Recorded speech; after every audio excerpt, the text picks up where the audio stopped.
देखे भाभी ने फिर मेरा चार्जर उतार दिया है। तो बेटा तुम क्यों उसके कमरे में चार्जर लगाती हो? वो जानबूझ के नहीं जाती उसके कमरे में, इसके कमरे का शू खराब है। आपकी बहू से तो इतना बर्दाश्त नहीं होता कि कोई उसके कमरे में एक चार्जर ही लगा ले। ओ बेटा तुम नीचे आके कहीं लगा लिया करो। क्या सिर्फ बहू के कमरे का एक ही स्विच ऑन है? वही ठीक है और कोई स्विच ठीक ही नहीं है। क्या करते हो तुम लोग? इन छोटी छोटी बातों को झगड़ा नहीं बना लेते? बिल्कुल। हाँ, इस बच्ची ने लगा ही लिया तो आप क्यों उसकी हमायत शुरू कर देते हैं? लो जी, मुझे लगता है झगड़ा शुरू होने वाला है। हाँ जी, बस ये एक छोटी सी चिंगारी शुरू होती है और फिर आहिस्ता आहिस्ता वो एक बड़ा अलाव बन जाता है। क्या हो गया यार? कौन सा ऐसी को रूस और यूक्रेन की जंग लग गई है जो लड़ना शुरू कर देते हो? उसके कमरे में लगाया, उसने अपना चार्जर लगाना होगा, उसने उतार दिया है। भाई उसका कमरा है, पहला हक उसी का बनता है। हाय हाय, इसका हक नहीं है? हमने इसे सड़क से उठाया था क्या? क्यों जी? ओ, सड़क से मुझे याद आया, एक दफा मैं जंगल में जा रहा था, अभी सड़क पे था, जंगल में घुसा नहीं, अभी इंटर नहीं हुआ जंगल में, तो चीते को देखा मैंने, वो सड़क पे खड़ा है। पहले मैंने सोचा कि मेरा इस्तकबाल करने के लिए आया है, लेकिन मुझे देखकर उसके चेहरे पर स्माइल नहीं आई। नहीं आती, नहीं आती। चीते की नहीं, किसी की भी नहीं आती। तो मेरे ज़हन में आया कि शायद नाका लगा के खड़ा है। बहुत अच्छे। मैंने गाड़ी के कागज निकाले और उसको चेक कराने लगा, लेकिन उससे पहले ही उसने मेरी गाड़ी पे जंप कर दिया। बचे कदूस। वो डरा दिया, बेवकूफ। भाई चीते के जंप से डरना ही चाहिए। नहीं तो दुरानी साहब, आपने कैसे सोच लिया कि चीता गाड़ी के कागजात चेक करने के लिए खड़ा हुआ है? मेरी एक बात याद रखें फरीद साहब, एक बात, सिर्फ एक बात। दो नहीं? No, never, only one. Okay. चीता जो होता है वो जंगल का ट्रैफिक वार्डन होता है। वाह वाह, बड़े जानवर को रोकता नहीं और छोटे को छोड़ता नहीं। वाह वाह। यानी इसी बात से आपने अंदाजा लगा लिया कि चीता जंगल का ट्रैफिक वार्डन है। Yes, of course. और क्या निशानी होती है वार्डन की, बताओ तुम? बात तो आपकी बिल्कुल ठीक है, मगर है बेवकूफाना। नहीं तो फिर चीते ने कागजात देख के आपको जाने दिया?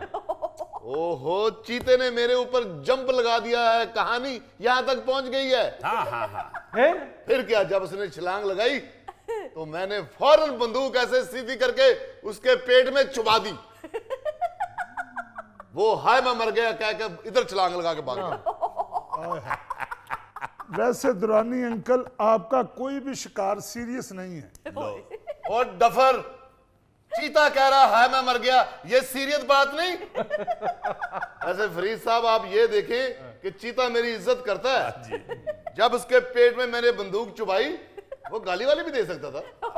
नहीं दुरानी साहब, वो तो आपकी अंडरस्टैंडिंग है ना उसके साथ। ओह सो नाइस। Oh nice. अस्सलाम वालेकुम दुरानी अंकल। वालेकुम सलाम। साहब खाना तैयार हो गया, कहें तो लगा दूं? एक मिनट, मेन्यू बताओ। साहब चिकन कोरमा बनाया है, दाल चावल और रायता है सर। और जो मैं हिरन का गोश्त दे के गया था वो नहीं बनाया? वो हिरन का गोश्त था, पर पोटा तो उसमें मुर्गे का था। मुर्गे का पोटा? जी। हायर तो मैंने हिरन पे किया था, इसका मतलब हिरन से निकलकर गोली मुर्गे को लगी है। अस्सलाम वालेकुम पापा। वालेकुम बेटा। एक्सक्यूज मी, ये पकड़ो अपनी शर्ट। तुम मेरे कमरे में छोड़ आई थी। अगर मेरे कमरे में कपड़े प्रेस करने होते हैं ना, तो अपना सारा सामान साथ लेके जाया करो। बाद में कहोगी मेरी शर्ट पे कोई जादू टूना करवा दी है। बेटा ओहो, असल में बचपन से ही मेरी बेटी के ज़हन में ये जादू टूना फंसा हुआ है। ये जब छोटी थी ना, सोचती थी कि मेरे पापा पे किसी ने काला जादू कराया है। वो भी एक रीजन था। हंसे जरूर, आप हंसे जरूर, लेकिन वो भी एक रीजन था। अच्छा। आपकी भाभी बहुत गोरी थी। इतनी गोरी, इतनी गोरी, इतनी गोरी कि मैं उसके साथ जाता हुआ लगता था कि मैं काले जादू का शिकार हुआ हूं। अच्छा, माशाल्लाह भाभी बहुत खूबसूरत थी। ओह, इतनी खूबसूरत थी कि मैं कभी कभी पूछ लेता था कि आप किसके साथ हैं। पापा आप क्यों घर की बातें यहाँ लेके बैठ जाते हैं? बेटा ये भी अपना घर है। ये अपना घर समझे तब है ना।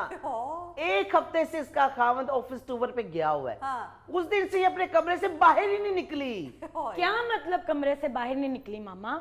आप 11 बजे से पहले उठे तो आपको पता चले ना। मैं तो अपने घर के सारे काम करके 11 बजे से पहले अपने कमरे में चली जाती हूँ। 4 दिन हो गया मुझे यहाँ पे आए हुए, मैंने तो नहीं कोई काम करते देखा जनाब को। डैडी आप देख रहे हैं? देख रहे हैं जी। डैडी डैडी के मुंह पे कौन सा चिकू चढ़ा हुआ? ओहो, आपकी इन बातों में छोटे पोटे वाला हिरन सारा ठंडा हो जाएगा। कदूस, ये बच्चा कहीं मेरी छेड़ी ना डाल दे अंकल पोटा। भाईजान अगर आपने अभी गपशप लगानी है तो हम फिर बच्चे पहले खाना खा लें। बच्चे? अब्दुल सलाम, अगर तुम बच्चे हो तो वाकई बच्चे पालना बहुत मुश्किल है। ऐसा बच्चा अगर पहले खाना खा ले ना तो फिर सारी फैमिली इस बच्चे का बचा हुआ खाती है। आए पापा खाना खा लें। वाह, सिर्फ पापा को पूछना, हमें ना पूछना। ओ बहन जी, मैंने क्या खाना है? हिरन ही पोटे वाला निकला है। हमने कौन सा खुद खरीदा है, आप ही लेकर आए हैं। अच्छा, ये भी एक अजीब सी बात है। वो लड़की आपकी अब बहू है, ये घर उसका है। उसके वालिद साहब आपके घर में आए हैं, आपके मेहमान हैं वो। अगर आपकी बहू ने अपने वालिद को पूछ लिया कि आए खाना खाएं, तो इसमें बुरा मानने वाली कौन सी बात है? बात असल में होता ही ये है ना। बात ये है कि वो पहले कह रही है कि भाई इसने कभी अपना घर समझाओ तो तब है ना। अब वो अपना घर समझ रही है, उसे मालूम है कि मेरा बाप यहाँ मेहमान आया है, तो वो बतौर मेजबान उनको कह रही है आए खाना खा लें। जी। उस वक्त वो ये कहेगी कि नहीं सिर्फ आपको ही कहो, हमें ना कहो। और नहीं जी नहीं, मैं भी मेहमान नहीं हूँ। हाँ। ये मेरा अपना घर है। बेटी तो मैंने अब भी आई है। कुदूस तो मेरा बचपन का दोस्त है। हाँ, मैं तो तब से आ रहा हूँ यहाँ। कोई ऐसी तकल्लफ वाली बात नहीं है। जाओ अब्दुल सलाम, खाना खाओ जाके। हिरन का पोटा छोटा है, तुम्हारा तो बड़ा है ना। तुम्हारे पोटे में तो पूरा हिरन आ सकता है। अस्सलाम वालेकुम। लो भी हिरन भी आ गया। इरफान क्या हाल है बेटे? ठीक हो? अस्सलाम वालेकुम अंकल। बस साहब आ जाओ आ जाओ आ जाओ। बिस्मिल्लाह बिस्मिल्लाह। आंटी बैठो। कैसी हैं आप? जीते रहो, बैठो। मैं ठीक हूँ बेटा, आप सुनाओ। माशाल्लाह बेटे, खुद ही आए हो या हवा इधर की चल रही थी तो आ गए हो? अंकल वो आयजा का फोन आया था, उसे पर्स चाहिए था, वो देने आया था मैं। आओ बेटा पहले खाना खा ले। नहीं आंटी, वो पर्स देने आया था, बस जा रहा हूँ अब मैं। बेटे रात बहुत होगी, सुबह चले जाना। नहीं आंटी।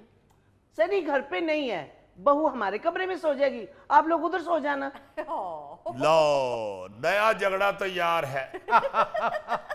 ओहो भाईजान, खाने को इंतजार नहीं करवाते, फिर खाना बददुआएं देता है। लगता है तुम्हें भी किसी हलवा कद्दू की बददुआ है। नाज़रीन, या लेते एक छोटी सी ब्रेक। साथू कानू फेटियानी अखियां में बाबुआ, अल्लाह करे दुनिया तरक्कियां में बाबुआ।